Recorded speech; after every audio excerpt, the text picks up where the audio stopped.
Previously on Jody's Journey. Okay, I'm really sorry. I know it's been like a year since I last posted anything on my channel, but I teach at a university, and so at the end of August, school gets started, and I get nothing done but work when school starts. And then by the time Christmas comes, I'm just ready for a break. So it's summertime here again in Missouri, and so I'm using this chance to try to put up a few videos from last summer. So this video is going to be the second part of my trip to Wisconsin. And it'll include a little bit about my first time parking an RV, and then a visit to Frank Lloyd Wright's Taliesin. I have a second part, another video coming after this of my trip home when I visit a couple of sites in Iowa. So I hope you enjoy, and again, I apologize. So I'm stopped in Delafield, Wisconsin. It's about 25 miles down the road from Milwaukee, where I picked up the RV. And stopped at a Walmart here, so I feel very much like some of those full-timers, although I'm just shopping to pick up a few things. Just a few notes. It's really not that bad. I mean, I have a smaller, it's a Coachman Freelander 21 QB. So it's about 23 and a half, 24 feet. So it's not super long. So it's really easy to drive after the first 5 minutes or so, keeping in mind that the first 10 to 15 minutes I was in Milwaukee traffic, interstate, construction zones. So I was a little nervous, but the only really thing I noticed was what a lot of people talk about, which is the drag or pull, if you will, from semis. But once you kind of expect it, it's not as bad as what I was afraid it might be. I mean, I have an SUV, so I'm a little used to wind, but obviously this is a little bigger than that. So that took a little getting used to, but the rest of it, I just sort of worried about myself. I didn't worry too much. I obviously kept an eye out. We're thinking, I have side mirrors, but I just kind of worried and just took my time, stayed at a decent speed, watched where I was going. I did make a quick exit here at Delafield because I suddenly saw a Walmart. So that was a little faster than I probably should have, but there wasn't anybody around. I kept an eye on it. Other lessons learned is like I'm used to looking in the rearview mirror, which does me no good. So that's one thing. The other thing is like this thing is way noisier than my Jeep. So I keep hearing things rattling and shaking and stuff like that. So I guess you get used to that. It's a lot hotter than a car. I don't know why, but it just seems a lot hotter than the rest. I mean, obviously when you're stopped, when you're running, the air conditioning's fine. What else? It's cool that you can pee when you want to pee. I just left Walmart and was packing my stuff up and suddenly had to go. So that was kind of nice. And I was able to just like get some ice out of my fridge and pour myself a soda. So that was kind of cool. I'm having a little trouble hearing myself, or not hearing myself, but hearing my Google Maps on my phone. So I'm trying to figure out that. I stopped at Best Buy and got a little speaker, but it's worthless. Don't get those little Jazz 2.0s or whatever they are. Totally worthless. I have a really good one in my car. Just forgot to bring it. So I may have to work on that one, but it's not a big deal. I can just, have the phone close to me and read the instructions as much as hear it. So, but anywho, just wanted to check in and headed right now to Mirror Lake, which is up near the Wisconsin Dells. And so I will sign in when I get there. So not a lot to do there except plug in. And I think it said they were 50 amp and this is a 30 amp. So I'm hoping maybe they have both, but we will see when we get there. It doesn't have water or sewer, but I'm just going to be there for 3 days, so I should be fine on that. So anywho, so here we go, and wish me luck.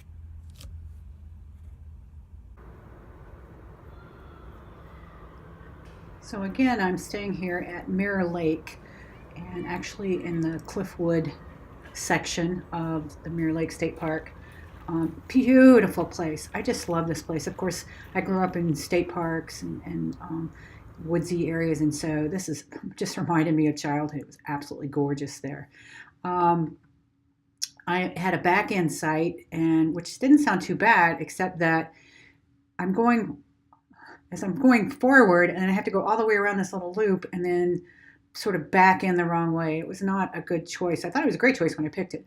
It also, if you'll notice, is a site where you share the drive, which was okay. The reason I took it is it was one of the few sites left that was in sort of the area I wanted to be in. And so it didn't bother me that someone was that close because I really wasn't there all that time. And those people were never there. Rarely ever saw them. I saw them maybe in the evening when they came in. But I backed up just fine. You can see the little tree there on the left. I hit that little tree, but I was going so slow backing up that it really wasn't any problem.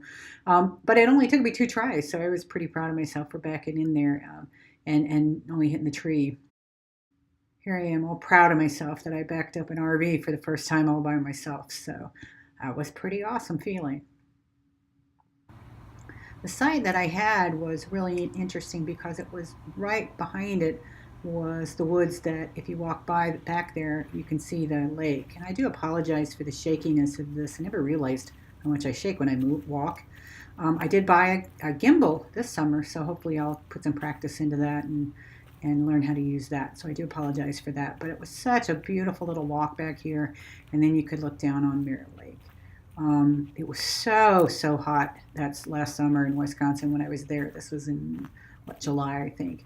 So it was miserably hot. So the trees and the shade really helped with that. Not a lot of people there, to be quite honest, at least at this area of the lake. It was pretty quiet. Of course, I was there during the middle of the week, but it was really beautiful back there.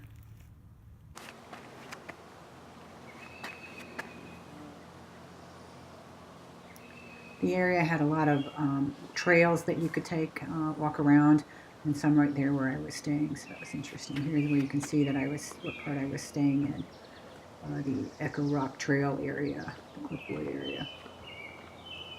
And they were the paved road in there, and then some of the trails also were paved, but mostly they were gravel or wood chip.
This is my view as I go to bed.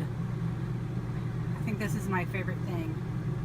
Sorry about the air conditioner. It is on full blast. It is hot in this motorhome. It's just really humid here. And I think I just got overheated. So I have the air on full blast, and it's fairly early, but I'm going to call it an evening and just relax and watch some YouTube videos. So talk to you later. Bye. The next day I was super excited because I had bought tickets to see Taliesin, which was the estate of Frank Lloyd Wright, famous American architect. I'm a huge fan, of Frank Lloyd Wright's, and a couple summers ago, my sister and I went to Pennsylvania, and I got to see Falling Water, which, if you ever get the chance, you must visit Falling Water. It's absolutely stunning. But Taliesin is actually his estate. He built it just south of Spring Green, which was an area that his mom's family had settled for generations.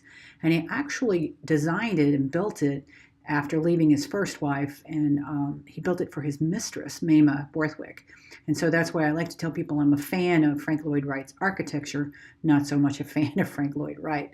But it does also have a bit of a sad history because in 1914, I think it was, a disgruntled employee set fire to the building, and he murdered Mama Borthwick, her 2 children, and 4 or 5 other workers at the estate who were working on the house. And so it was quite a terrible shock to Frank Lloyd Wright.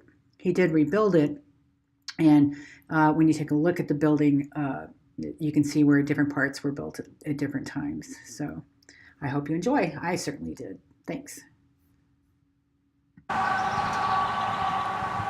Really hoping that weather holds off because I drove a long way to see this place and I really don't want it to rain on my head, but I think it's going to. Frank Lloyd Wright Visitor Center. So I parked quite a ways because I don't want to take up a lot of space. So we're about a half hour early, which is that way gives me time to look at the gift shop. Not that I'd ever buy anything in the gift shop, but so here we go.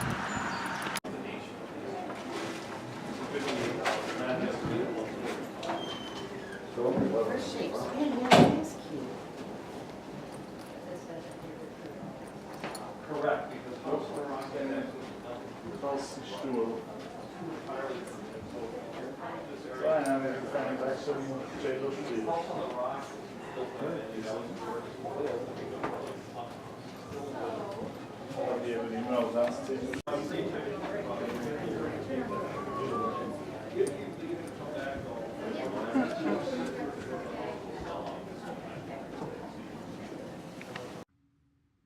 I had to share this because this is the first site that we got to see of Taliesin.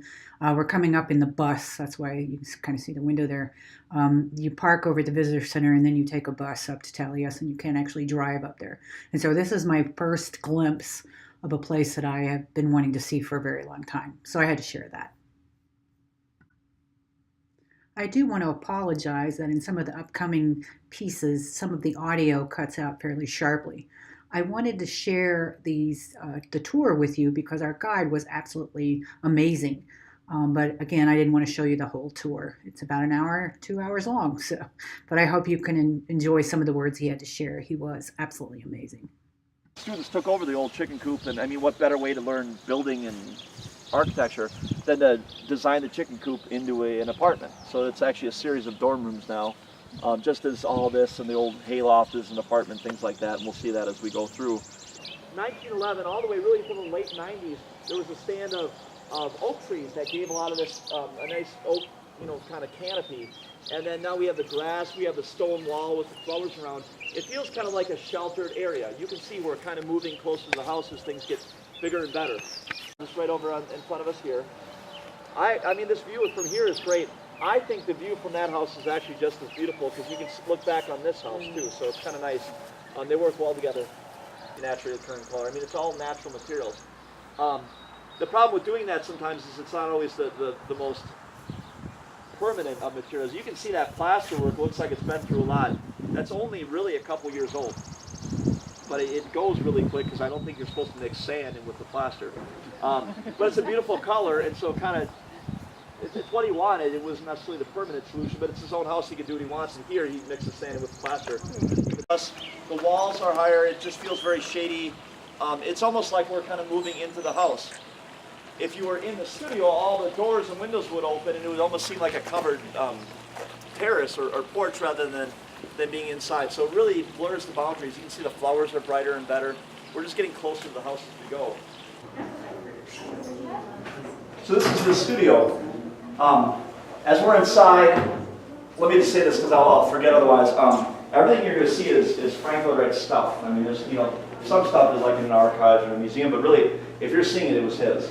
And it might be something, like a very valuable artifact, all the way down to like some sort of cheap thing he got at a flea market that he just thought was beautiful. But it's his, and we want to preserve it and maintain it. So please do your best to keep hands off things, don't touch things. You can see we're in a pretty square room. But there's 3 sides, and then the 4th side is open entirely. There's no door. And then this whole side is windows, and this whole side is windows. So it seems like the room kind of moves farther. And then this is 2 stories over here, but this is just 1 story over here. And he draws your attention to that with all the trim on the ceiling. I mean, most of us probably don't have trim on the ceilings. But here it draws your...